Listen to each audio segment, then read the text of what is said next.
নমস্কার বন্ধুরা, রসবাসা বাঙালিতে আপনাদের স্বাগত। আমি আজ বানাবো কুমড়ো, আলু, বাড়ির পুঁই শাক আর ইলিশ মাছের মাথা দিয়ে একটা চচ্চড়ি। এখানে আমি নিয়েছি কুমড়ো, পুঁই ডাঁটা আর আলু। ডাঁটাটা কাটার সময় আমি একটু মুখের দিকটা চিড়ে দিয়েছি। আর এখানে আছে শাকটা, ডাঁটাটা আলাদা করেছি এবং শাকটা আমি আলাদা করে নিয়েছি।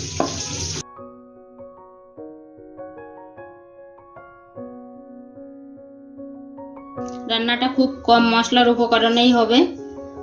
এখানে আমি ফোড়নের জন্য নিয়েছি 5 ফোড়ন, একটা শুকনো লঙ্কা, 2টো তেজপাতা, নুন, হলুদ, চেরা কাঁচা লঙ্কা আর জিরার গুঁড়ো। আর এখানে আছে একটা বড় ইলিশ মাছের মাথা। গ্যাসে আমি একটা কড়াই বসিয়েছি। আমি রান্নাটা সর্ষের তেলেই করব। প্রথমে দেব সর্ষের তেল। মাছের মাথাটা আমি নুন হলুদ মেখে নিয়েছি, এবার আমি ভাজা করে নেব। তেলটা গরম হয়ে গেছে, আমি কড়াইয়ের ভিতরে দিয়ে দিচ্ছি। মাছের মাথাটা আমি ভাজা করে নিয়েছি, এবার তুলে নেব।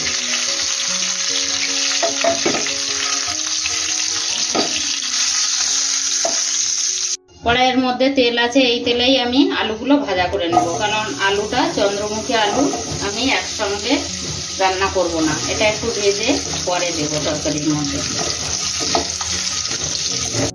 আলুটা আমি নুন হলুদ দিয়ে হালকা ভেজে নিয়েছি, এবার আমি তুলে নেব।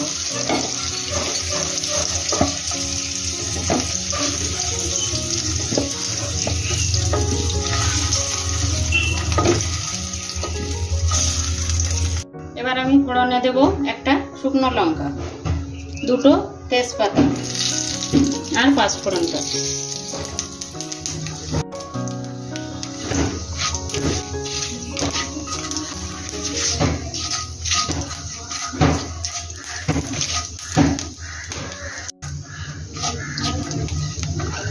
ফোড়নটা রেডি হয়ে গেছে, এবার আমি দেব পুঁই ডাঁটাগুলো।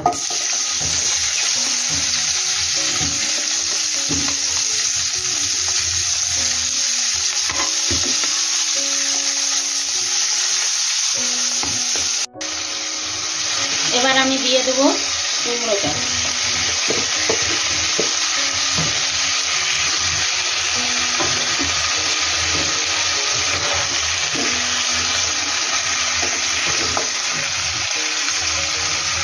দেব স্বাদ মতো নুন,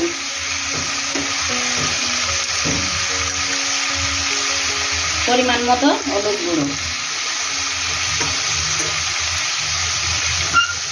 নুন হলুদটা আমি ভালোভাবে পুঁই আর কুমড়োর সঙ্গে মিশিয়ে নেব। এবার আমি 2 মিনিট ঢাকা দিয়ে কষিয়ে নেব। 2 মিনিট হয়ে গেছে, আমি ঢাকনাটা খুলবো।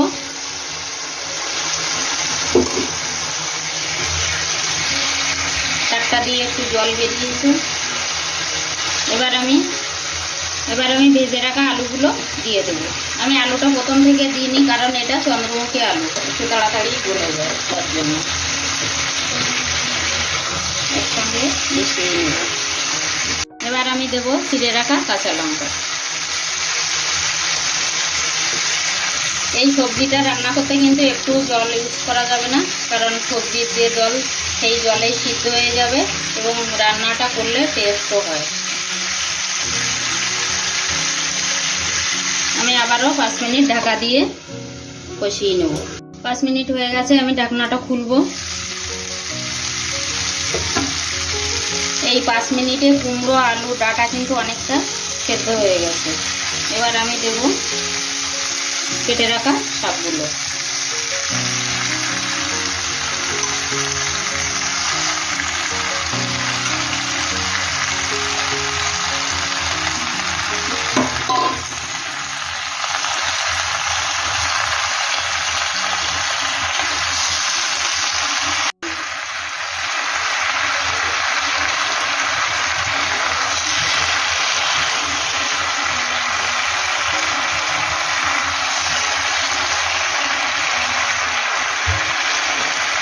আরও 3 মিনিট ঢাকা দিয়ে রান্না করে নেব।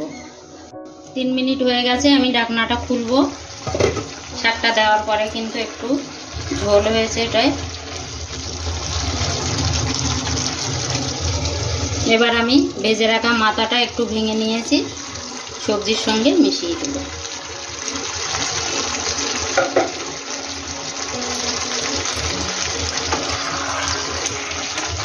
এবার আলতো হাতে মেশাবো, কারণ মাথাটা বেশি ঘাটাঘাটি হলে কাটা কাটা হয়ে যাবে সবজির মধ্যে।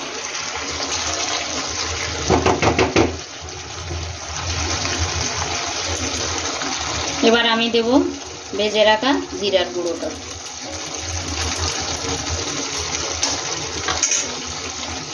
দেব 1 চামচ চিনি। চিনিটা আমি প্রথমে দেখাইনি, চিনিটা দিলে একটু মিষ্টি মিষ্টি হলে খেতেও বেশ ভালো লাগে। এবার আমি আলতো হাতে মিশিয়ে নেব।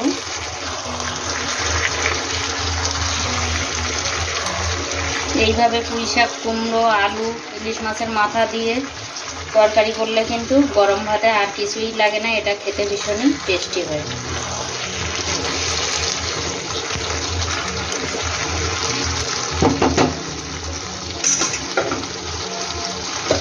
আমি 1 মিনিট মতো ঢাকা দিয়ে রান্না করে নেব। 1 মিনিট হয়ে গেছে, আমি ঢাকনাটা খুলবো। বন্ধুরা, পুঁই শাক, কুমড়ো, আলু, ইলিশ মাছের মাথার তরকারিটা কিন্তু রান্না অলমোস্ট ডান। আমি এবার গ্যাসটা অফ করে দিচ্ছি। এই রান্নাটার ভিডিও আপনাদের যদি ভালো লেগে থাকে অবশ্যই লাইক, কমেন্ট, শেয়ার করে আমার পাশে থাকবেন। আর আমার চ্যানেলের নতুন বন্ধু হলে একটা সাবস্ক্রাইব করার অনুরোধ রইল। আর পুরাতন বন্ধুদের অসংখ্য ধন্যবাদ।